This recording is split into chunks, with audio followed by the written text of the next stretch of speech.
Ya, saya rasa kondisi kota kabupaten di Indonesia sekarang sama ya.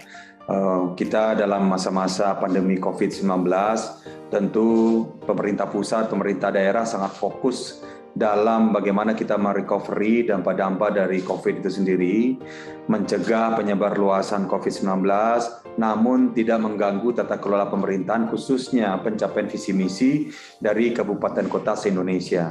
Kita melihat bukan hanya itu, tentu bagaimana kita, provinsi dan kabupaten kota juga mensukseskan program-program visi misi Indonesia secara keseluruhan selama 5 tahun ini. Dan tentunya ini menjadi sebuah tantangan sendiri ya.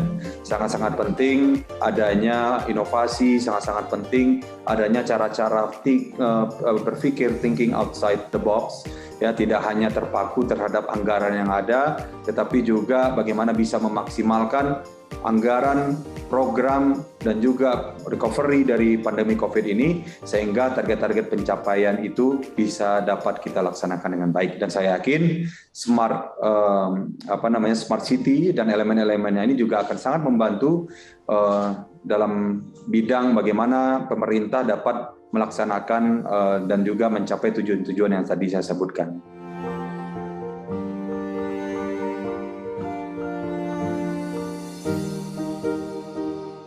Jadi untuk visi dan misi kita ini ada tagline-nya untuk kejayaan Padang Panjang yang bermarwah dan bermartabat. Kalau berbicara marwah, berbicara martabat, tentu saja kita berbicara bagaimana SDM kita ini betul-betul unggul, kan begitu ya. Karena yang bermarwah dan bermartabat itu bukan gedungnya, bermarwah dan martabat itu bukan fasilitas saja, tetapi bagaimana masyarakat kita bisa membawa nama harum Kota Padang Panjang yang memang dari dulu itu dicap sebagai kota pendidikan, kota Serambi Mekah, kota santri.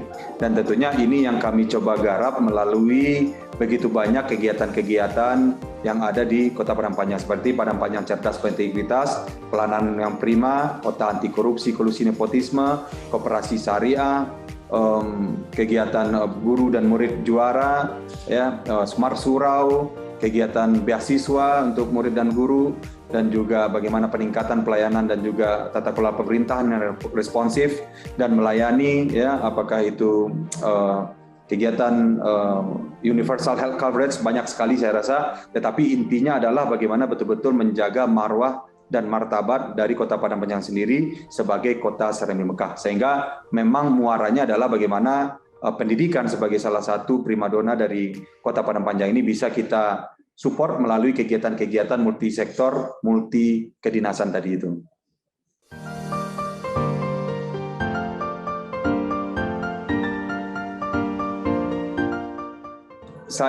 Kalau kita berbicara smart city, sudah pasti elemen pertama itu kan smart society. Nah, ini kadang-kadang kita lupa ya, smart city itu bukan teknologi gitu ya, tetapi pengelolaan yang pintar kan begitu ya. Tentu dengan memakai media-media yang akan bisa meringankan dan membantu percepatan dari kepintaran itu. Tetapi elemen yang paling penting saya rasa adalah bagaimana society-nya dulu smart sehingga bisa menerima inovasi-inovasi yang bisa kita akan lakukan nanti itu. Society ini multisektor juga ya.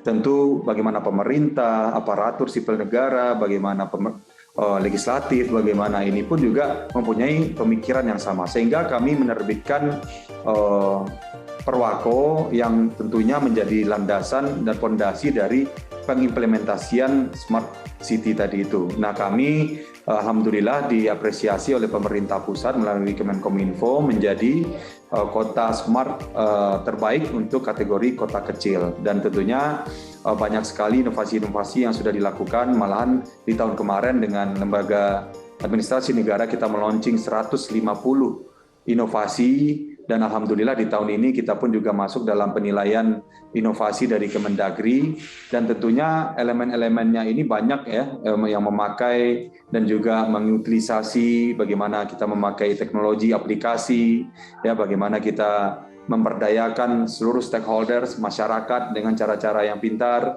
bagaimana pengelolaan lingkungan, dan alhamdulillah tadi pun pagi saya mewakili Kota Padang Panjang, Padang Panjang mewakili Sumatera Barat dalam penilaian kota sehat. Ini sudah swastiba ke-6 kita mewakili Sumatera Barat kali ini untuk dinilai sebagai kota sehat. elemen-elemennya tentu adalah elemen-elemen yang smart. Jadi sekali lagi saya menyampaikan di sini bahwasanya berbicara smart city kita bukan hanya berbicara teknologi, tetapi itu tentu menjadi fondasi yang kuat ketika kita mengutilisasikan itu. Namun bagaimana smart society, smart community tadi itu bisa kita utilisasi secara maksimal, ya, berdayakan secara maksimal, karena kalau kita ilustrasikan berbicara tentang revolusi 4.0, ada satu kata yang namanya kolaborasi di situ. Nah, sehingga penerimaan dari program-program Smart City ini betul-betul harus mengemukakan bagaimana unsur-unsur terkait masyarakat, komunitas ini terlibat dalam pembangunan yang kita lakukan. Dan ini selalu saya sampaikan di seluruh dinas yang ada, bagaimana masyarakat ini bisa kita bina dan tentunya menjadi salah satu kolaborator dalam pembangunan yang kita gagas.